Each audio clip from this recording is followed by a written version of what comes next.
Hello and welcome to the program. The Verkhovna Rada today voted on whether to accept the resignation of Prime Minister Volodymyr Groysman and the cabinet. The motion failed to pass. It was supported by only 97 deputies out of the necessary 226.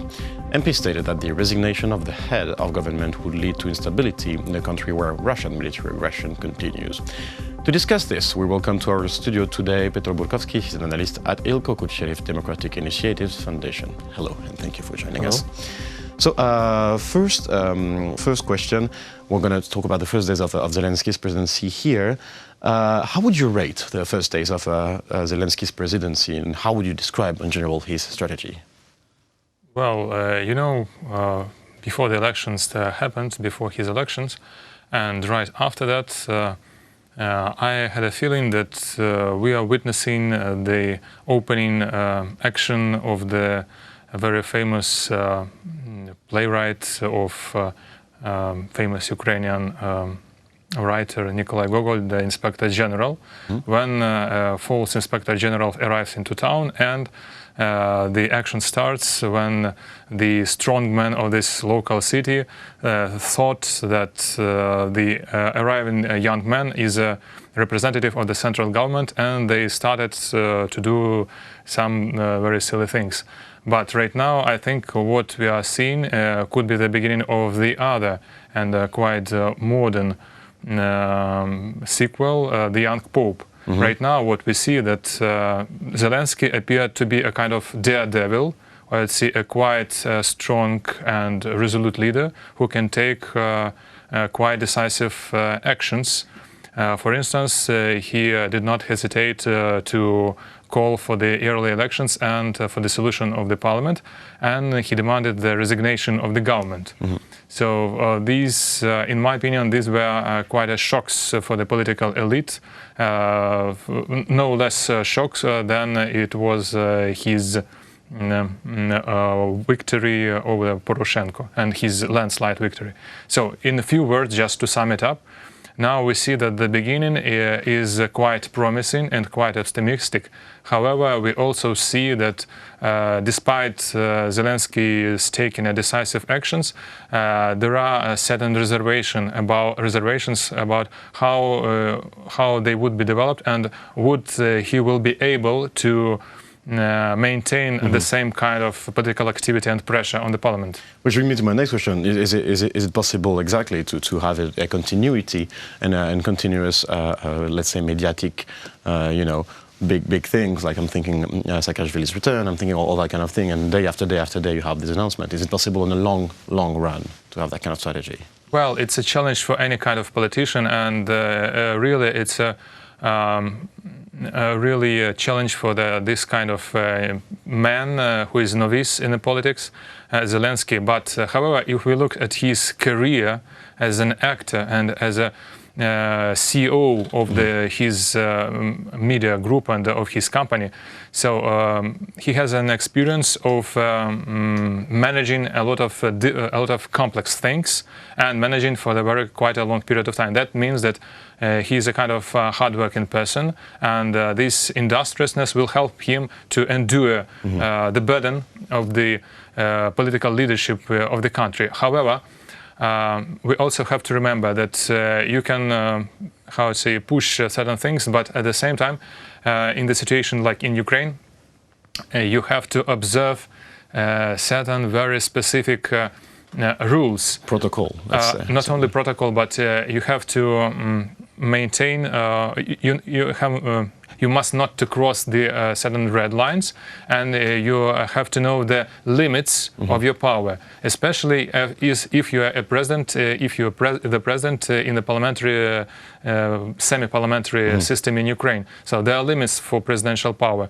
Now we see, like in a saying, that the strong hand could extend the glove. So now we see that Zelensky is trying to push the limits of his presidential power. which could be bad, which could develop into the bad things, or which could develop in a quite a constructive ways. Which brings me to my next question. So on May 20, as you said, Ukrainian President Volodymyr Zelensky announced in his inaugural speech, which is quite a symbol, that he intended to dissolve the Verkhovna Rada and urge government members to resign. The same day, Prime Minister Volodymyr Groysman announced his decision to step down. Now, do you see the tension between the Verkhovna Rada and Zelensky rising here? And the decision not to dismiss the government, is it a political decision, or is it to say the recognition of the result of the precedent government here? For now, we see that we cannot speak for the parliament for itself because it's very fragmented and it's divided between different political forces who will be rivals, whether it will be early parliamentary elections or parliamentary elections which will happen in accordance to the law, the regular parliamentary elections. However, now we can see and we can judge from the voting in support of resignation of the Prime Minister, we can now see that there is a small camp of political forces who situationally would like to back Zelensky on his certain steps. These are Batьківщина faction, Samopomich faction, and a number of majority district elected deputies who are non-partisans in any factions. And on the other side, we see Petro Poroshenko bloc, Народный front of former Prime Minister Yatsenyuk and Minister of Interior Avakov. We see a opposition bloc, and we also see, I guess, Lashko, Radical Party, who now position themselves as opponents to new president. And that means that this kind of confrontation between Zelensky and majority, like not real majority, but a new arithmetical majority of deputies in Verkhovna Rada, that this confrontation will continue during the election campaign, and majority of members of parliament and majority of groups are not inclined to help him or to do things that are on his agenda. Now, I would like, now you quoted, you cited all these, let's say, big figures of politics. I would like now for us to listen a soundbite of the in the Verkhovna Rada. Let's listen to it now. Я глибоко переконаний, що у ці важкі для країни часи I am deeply convinced that we really need to maintain stability in these difficult times for the country, both in the Verkhovna Rada of Ukraine and in the government, while someone makes experiments on the country. I think that during this period of great economic challenges, the government and the Prime Minister have to work in order to prevent an economic collapse. And that was a Speaker of the Parliament, Andriy Parubi. Now, if, to go a bit more technical here, if the President was present in the Verkhovna Rada at the voting process, could he potentially influence the outcomes of this process? Well, on rare occasions, if you look back into Ukrainian history, the presence of President influenced the decisions.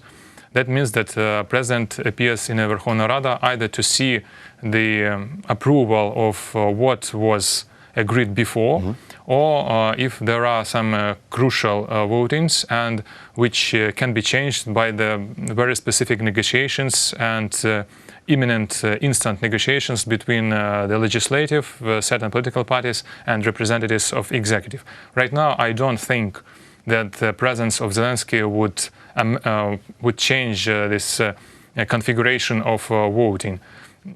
Now, what we can say that most political parties who were present and who voted against resignation of Prime Minister, they clearly showed that they are not going to cooperate with the new president, and this could be a challenge for Zelensky in the coming months. So you would say that he has to overcome, and he has either way to win his some sort of like arm wrestle with the Verkhovna Rada, or overcome and just step down a little bit with his tone. Yes, exactly. Either you are making concessions in return for other concessions, or you continue to remain, or you're defiant and you remain on the same position. But as you know, when you start talks with members of parliament, and specifically in Ukrainian parliament, that means that at some point the talk will shift to the topic of exchange of favors. And I think, and what I can see, and this is my analysis, my point of view, that Zelensky is not going to enter into these talks in exchange of favors, because he thinks that the current parliament and the current government are not eligible to execute his agenda. And that's why he will wait for the new parliament and for the new coalition talks with the new players. Now, speaking about agenda, Ukrainian President Volodymyr Zelensky has tabled in the Verkhovna Rada a bill on impeachment as a separate procedure. Now, are the key points or the nuances, let's say, of this law, of the bill already known already, and how does this bill differ from the one of the parliament? Unfortunately, I was not able to read the text of this bill or this draft law. However, what I can say that I think when in April and when in May Zelensky was elected, and while he was waiting for his inauguration, the talks started in the parliament about the circumscribing the prerogatives and power of president. And the talks also were to present the law on impeachment. And just a day before, the member of Petro Poroshenko bloc, deputy from Odessa, Alexei Goncharenko, introduced or submitted his own draft law on temporary investigative commissions, which are the special bodies which can investigate the cause whether a president should be or should not be impeached. And if this law is introduced or submitted to the parliament, the alternative laws on the same topic could be introduced only within 2 weeks. That means that the Zelensky team would have to react swiftly and very quickly in order to, when you submit the law, during this 2 weeks period, that means that in some times in the future you can amend it again and resubmit. But you have to put something into this period of 2 weeks. And that's how we can explain why the law on impeachment was introduced so quickly. Now, this law on impeachment, how much is it a political tool here from different factions and from the parliament and also from Zelensky? And can it backfire in any other? If you look at the constitution of Ukraine, I think that the constitutional procedure of impeachment is so complex. It's so extended in time. It demands to pass certain thresholds during the proceedings that without amendments to constitution, the new law wouldn't change much. That means that the law would only put very important details into this process. However, the constitutional process of impeachment is again, I would repeat, is so complex that just with the new law or with the law which is required, you cannot simplify this procedure. So in order to make it more democratic, you have to first amend constitution and simultaneously to present the law, how the constitutional provisions would be put into action. Now, we've been a bit technical. We talked about the law on impeachment. I'd like to be a bit more global this time. So Zelensky will next week travel to Brussels on his first foreign trip since becoming president. Before that, he met Emmanuel Macron in France when he wasn't elected. So he's scheduled to meet with European leaders, namely President of the European Council, Donald Tusk, and still President of the European Commission, Jean-Claude Juncker. What is Zelensky's agenda here with the European leader as Europe is going through a certain big changes, let's say after the European elections, and can this agenda stay despite the political turmoil which is happening in Europe right now? Yes, you mentioned correctly that this will happen with the leaders who will step down. And there will be a political process inside the European Union. And I think that the major challenge for Zelensky is not only to meet with the current leaders of the European Union and to present himself, because he's still considered a kind of puzzle or enigma in the West, and he have to give some certain clues to Western audience, to Western policymakers and decision makers, who he is and what his plans and what they can expect from him. And of course, what they can expect about his policy toward Russia and toward the European Union, whether it will be a dramatic change comparing to Poroshenko times, or whether it would be a dramatic change for better or for worse. So now certain things should be told to our Western partners. However, as I said, one of the major challenges for Zelensky is not only to talk to the current leaders, but also maybe somehow to arrange meeting with the new or possible potential leaders. So there are certain figures, like there are candidates for the president of European Commission, on the Socialist, on the European People's Party, on the Greens. And I think it would be very, very important for Zelensky at least to try to meet with them and to talk and to establish a kind of human contact. Because I think that his strongest points, if we just try to look inside the Ukrainian politics, one of his strongest points is that he's an actor and he understands somehow, to some extent, the human psychology. And for him, the human contact is very important. And for him, it's very important to make a good impression on the audience. And that can help him in his contacts also with the European partners. So he will have to delve into European and the nuances of European politics. But now, and then to conclude this interview, you talked about his actor instinct and his way of communicating with people. But what kind of guarantee can he bring to Western partners? I mean, proper, solid guarantees can he bring now to other Western partners? I think that, in my opinion, what I can see that he can explain why he decided to dissolve the parliament and why he thinks that certain government policies in Ukraine cannot be continued. On the other hand, he can say what kind of things would not be changed at all.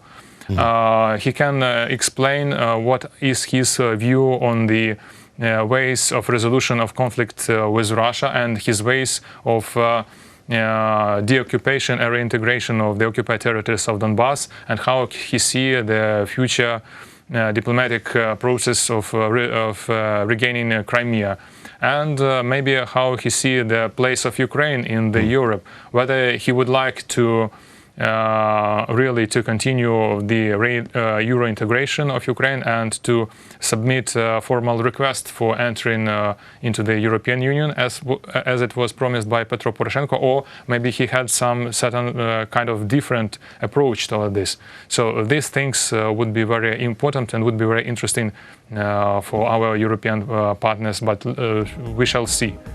And we will surely closely follow. Thank you very much for this interview. It was a pleasure to have you in the studio today. That was Petro Burkovskiy, analyst at ILCO, co-chair of Democratic Initiatives Foundation. Thank you for watching the program and stay tuned for the rest.